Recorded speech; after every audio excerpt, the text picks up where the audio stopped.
Well, hello everyone. My name's Jeanne Ann. We're here at Dunebrook, really not at Dunebrook today. We're doing our Tuesday at 10 via Zoom. I'm so excited to have our guest, which is our very own Ted Perzanowski, who is our secretary, has been our president of our board, and been involved at Dunebrook for a long, long time, and has been the backbone of a lot of good work, good direction, good leadership, and we are thrilled to have Ted here today. And of course, Dunebrook, as we talk in other Tuesdays at 10, we are very fortunate during COVID to be continuing on our Healthy Families program, where we see our families now virtually. We see about 140 families a month, expectant and new parents, to help navigate parenthood and actually just life skills management. And our public education, we're going into schools and empowering children to take care of themselves, especially about child abuse topic.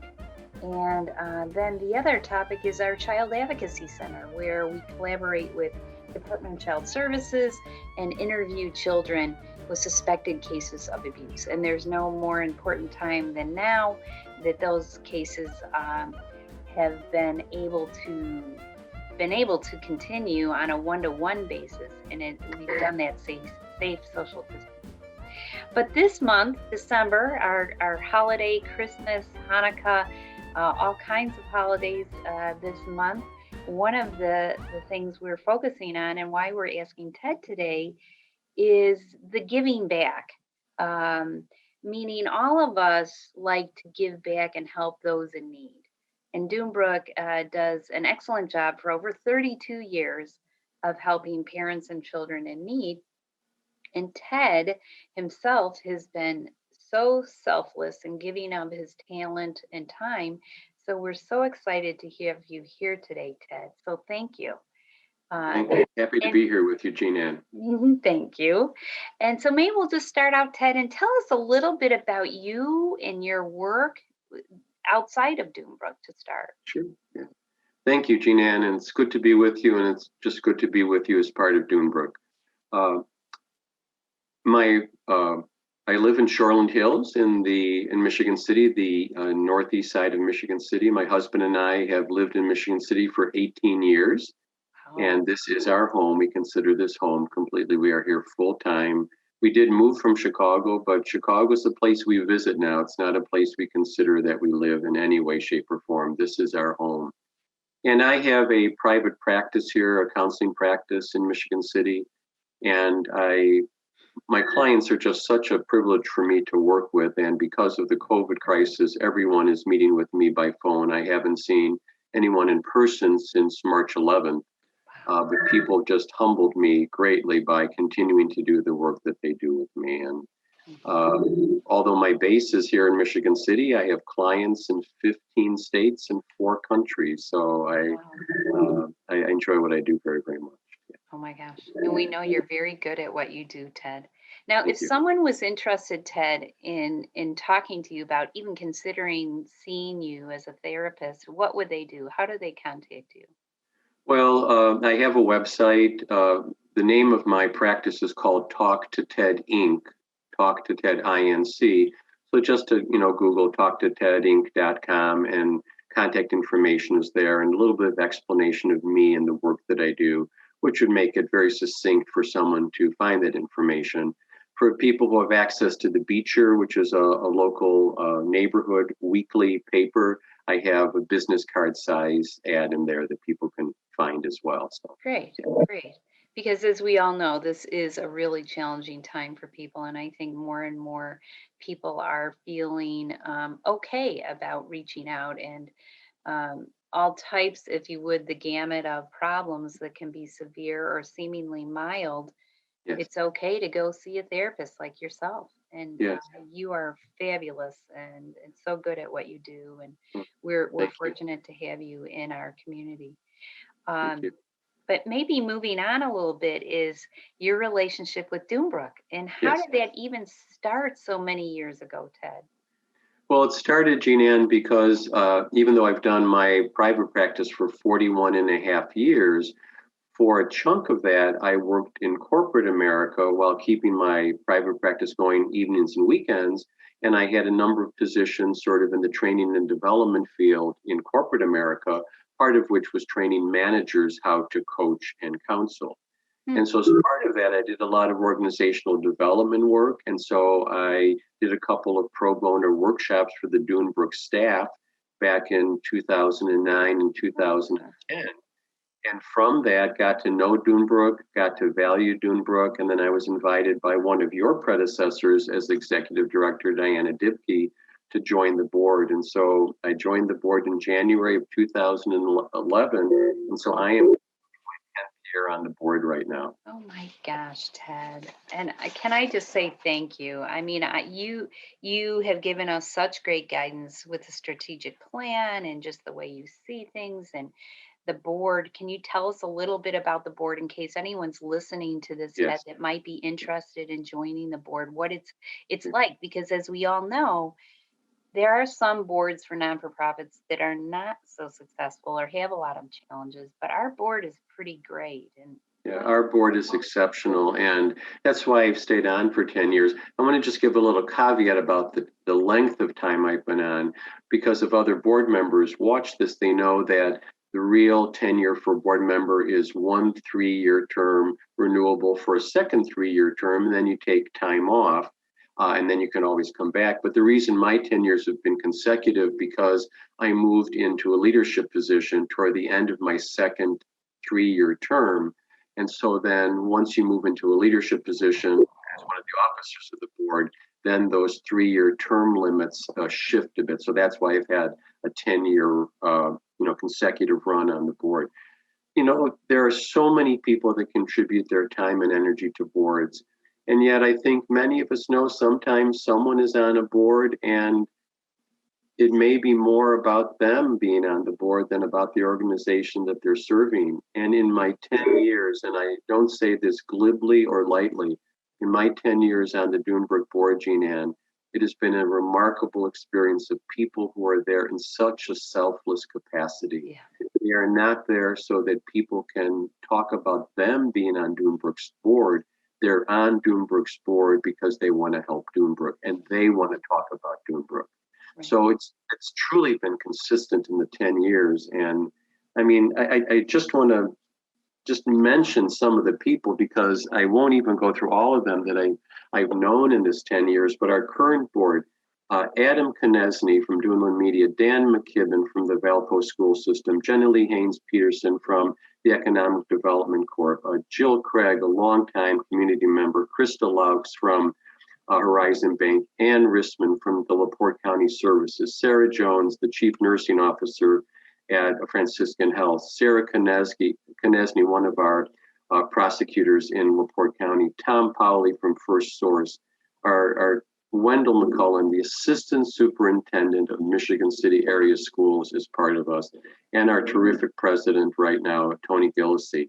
And again, I know that I won't mention everyone, but people in the community like Rebecca Fistel, Amber LePage Stallbrink, Steve Kring, Linda Huff, Bruce Manor, Joe Core, Fred Miller, Cheryl DeLeon from PNW, Matt Welter from Valparaiso, and then two exceptional people, Tim Gartland, who is such a selfless person and has been so much Dunebrook in so many ways, and especially our Dragon Boat initiative. And then the person that is really sort of the heart and soul of Dunebrook from the beginning, and that's Les Radke, who lost a few Februarys ago. But those are just some of the people that I've been able to be on the board with and talk about being humbled by being able to rub shoulders with those people. Right.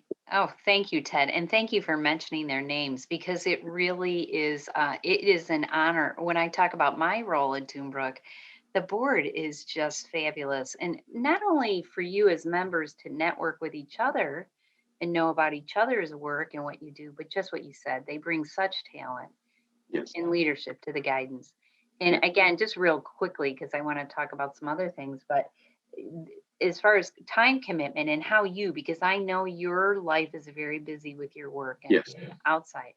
So there's one for board members, there's one meeting a month That's right. Thursday evenings, 4:30. We usually last about an hour or two at the max.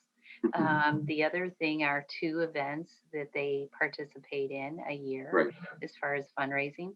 But aside from that, it's not that bad, not that much. It really isn't, because we try to do things so that the board meeting itself is the place where we do our thinking. Yeah. We don't give out a lot of assignments. Now, there's one exception. As we review our strategic plan starting in January of 2021, board members will have a little bit of reading to do, and it's just reviewing notes. But most of the time, we structure things so that we bring the ideas that have to be thought through to the meeting. So the meeting is your think session, it's your work session, and we capitalize on time as best we can that way. Right. And I know you're modest on this, Ted, but you are so good at organizing us with an active, important strategic plan that keeps us in the groove. And that is the same way with our meetings. They're very targeted. We get things done. We have an agenda. There's not a lot of pontificating about one thing or another, as you say. Right. So, and tell me not, are they not fun? Oh, they're a lot of fun, and as you said, there's talent and skill and time that people invest, but they invest it selflessly, and that's why we can have fun with one another, because we can joke and we can just, there's a relaxedness to it as well. So I think anyone who would be interested in our board would just find it a very enriching experience, for the richness of what Dunebrook is, but also just for the fun of the people on the board. Well, thank you, Ted. And if someone's interested, they can always call me, but they always can reach out to someone like you on the board to say, Absolutely. please tell me about it. No commitments, just investigating and That's let right. me know about it. That would be great. Now, Jeanne, and even though I know you want to go into some other things, I want to make sure that whatever time we have does not get used up without someone talking about you. And you, as executive director, talk about selfless.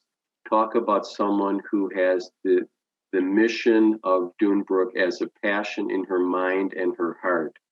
Talk about the energy someone brings to Dunebrook. So in this month of giving, highlighting you as the giver in chief at Dunebrook is really an important thing for us to do today.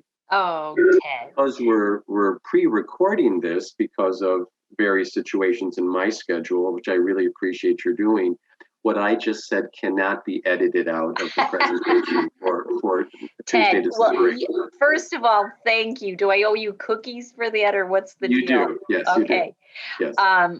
And I do want to say, and I will say this, when I joined some years ago, as a therapist and as a school counselor and having been in business,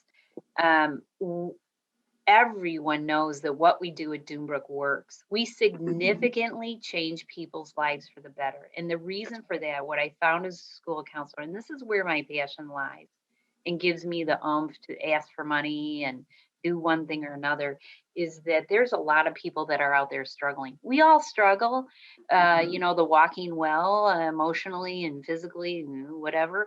Yes. But there's the expanse of people that need support on just managing their lives in a day out is amazing to me.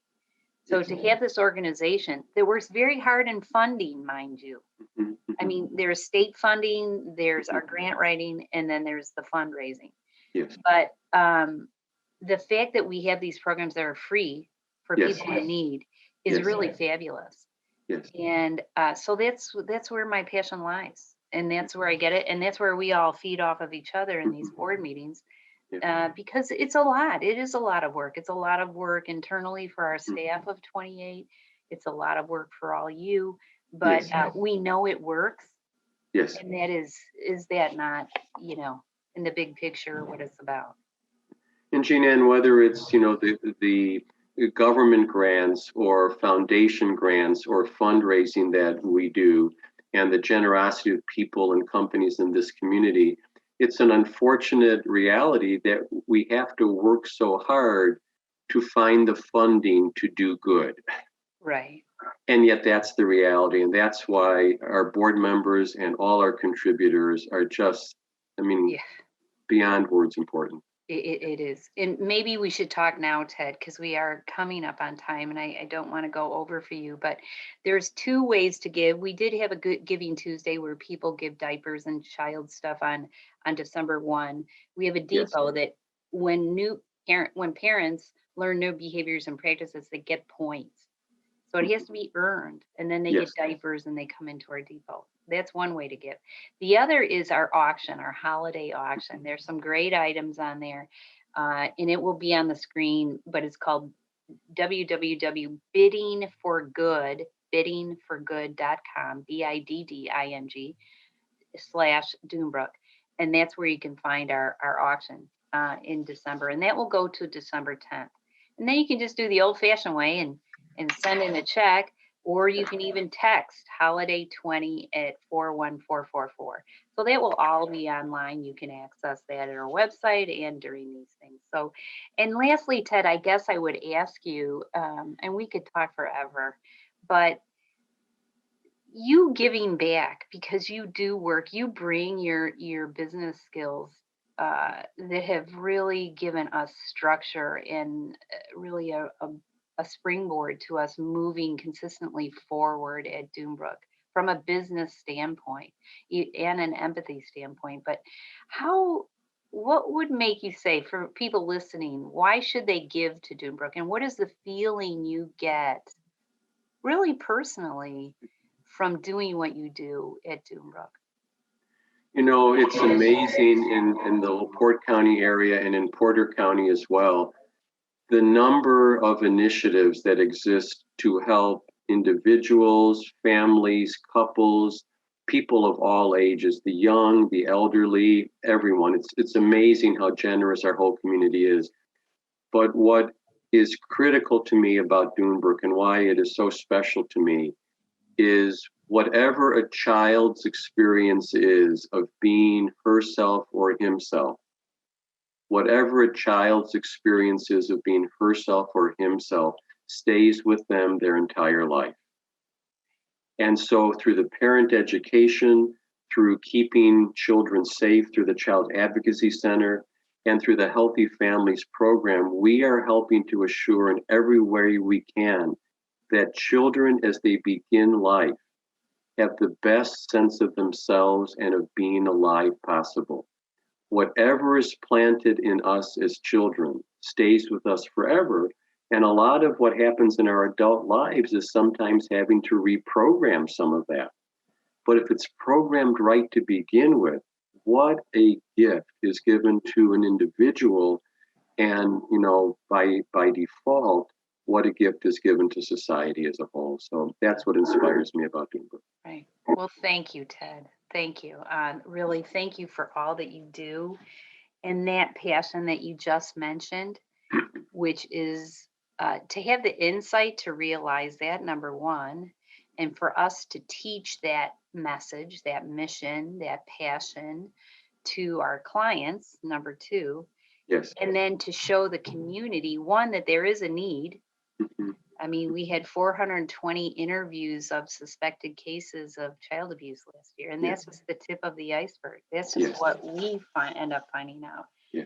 So, talk about making the world a better place. You do that, Ted, and I am so appreciative. Our board's appreciative, our staff, and our clients are appreciative, because we wouldn't be able to do what we do without you and our board and people like yourself who are very generous in funding.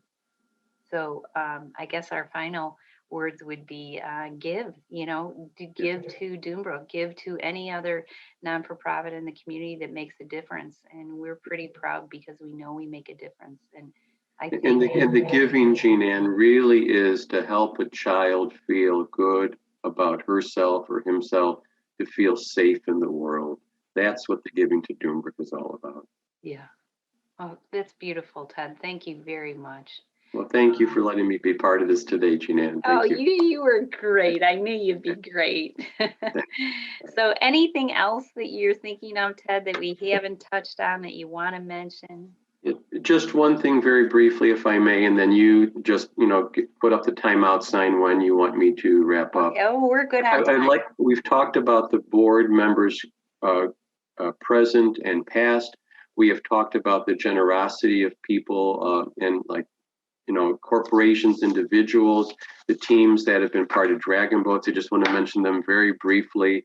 Acme Communications, CLH, LaPorte Hospital, NIPSCO, American Licorice, American Renollet, Applegate, The Blind Pig, Chicago Phoenix, Duneland Media, First Church of God, Franciscan Health, Horizon Bank, Journey Church, South Shore Skipping Stones, UPS. I mean, the breadth of people that believe in our mission.